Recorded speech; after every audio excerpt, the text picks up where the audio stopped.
नमस्कार दोस्तों, मैं आज आप लोगों को वीडियो के माध्यम से कुंडली मिलान के बारे में बताने चल रहा हूँ कि कुंडली मिलान करते वक्त हमें किन किन बातों का ध्यान रखना चाहिए और हमें किस तरीके से कुंडली मिलाना चाहिए ताकि वैवाहिक जीवन सुखमय और शांतिमय हो।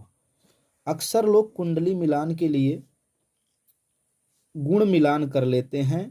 अगर 18 से ऊपर के गुण मिल रहे हैं तो उसको कुंडली को सही बता करके विवाह बंधन में बंध जाते हैं। तो दोस्तों, गुण मिलान के साथ साथ हमें अन्य चीज़ों का भी ध्यान देना चाहिए। दोस्तों, यह तरीका आपको जनरल नॉलेज के लिए बताया जा रहा है, जिससे आपको भी काफ़ी हद तक जानकारी बनी रहे। इसके अलावा भी कई तथ्य होते हैं जो कुंडली मिलान के वक्त आवश्यक होते हैं, इसलिए आप किसी योग्य ज्योतिषी से सलाह अवश्य लें। सिर्फ गुण मिलान से ही वैवाहिक जीवन सुखमय या शांतिप्रिय नहीं जान लेना चाहिए। उसके लिए कुंडली के अन्य तथ्यों का भी ध्यान रखना चाहिए। तो उसमें सबसे पहले हमें क्या देखना है कि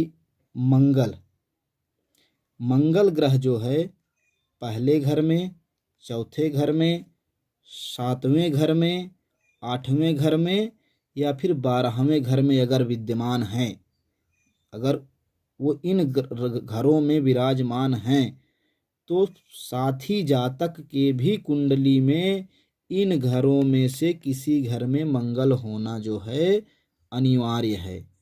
अगर इन घरों में मंगल रहता है तब जान लीजिए कुंडली सही है, नहीं तो अगर नहीं है तो वैवाहिक जीवन में समस्याएं आनी तय हैं। और दूसरी बात, शनि राहु केतु पाप ग्रह और सूर्य और मंगल क्रूर ग्रह माने गए हैं। तो अगर लग्न में इन ग्रहों में से सूर्य, शनि, राहु, केतु, मंगल में से कोई लग्न में है या फिर किसी भी घर में है तो सामने वाले जातक, साथी जातक जिससे आप वैवाहिक संबंध बनाना चाहते हैं, उसके भी इन्हीं घरों में किसी एक घर में उस ग्रह का होना आवश्यक है। तभी समझना चाहिए कि कुंडली के जो है गुण के साथ राशियों और ग्रहों का भी मिलान ठीक है। अगर ऐसा नहीं होता है तो वैवाहिक जीवन में परेशानियां आएंगी और कभी कभी तो किसी योग की वजह से, किसी ग्रह की वजह से इतनी भी समस्याएं हो सकती हैं कि विवाह विच्छेद भी हो सकता है। इसीलिए विवाह से पहले हमें इन बातों का ध्यान रखना बहुत ज़रूरी है। पहला घर जो होता है वो स्वस्थ शरीर के लिए, मतलब शरीर कैसा होगा, स्वस्थ होगा, स्वस्थ होगा, रूप रंग कैसा होगा, आदमी विवेकवान होगा कि नहीं, चरित्रवान होगा कि नहीं और उसका स्वभाव कैसा है, यह हम पहले घर से देखते हैं। चौथे घर से हम सुख देखते हैं कि आदमी का जीवन सुखमय होगा कि नहीं, उसका अपना खुद का घर होगा कि नहीं, यह सब हम चौथे घर से देखते हैं।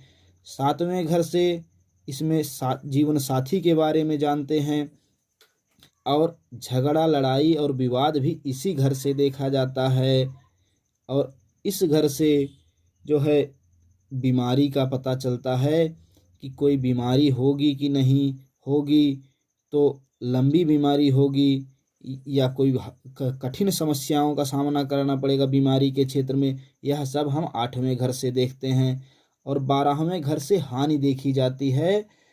हानि देखने के लिए हम 12वां घर देखते हैं।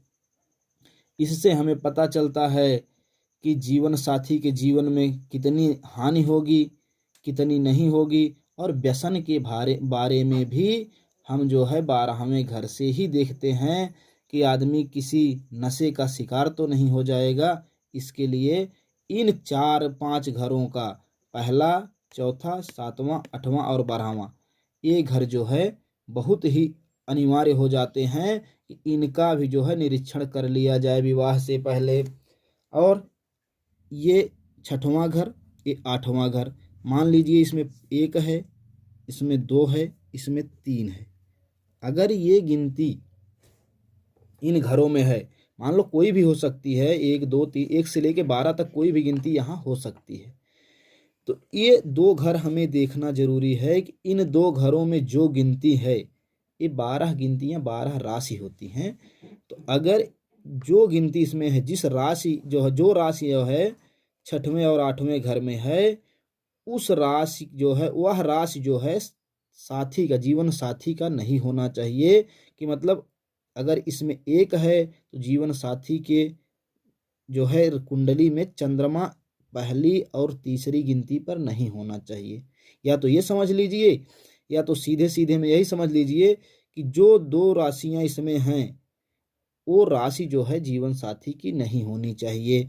तो दोस्तों, हमारे द्वारा दी गई जानकारी आपको कैसी लगी, हमें कमेंट करके ज़रूर बताइए। और वीडियो पसंद आए तो उसको लाइक कीजिए, शेयर कीजिए और चैनल को सब्सक्राइब तो अवश्य कीजिए।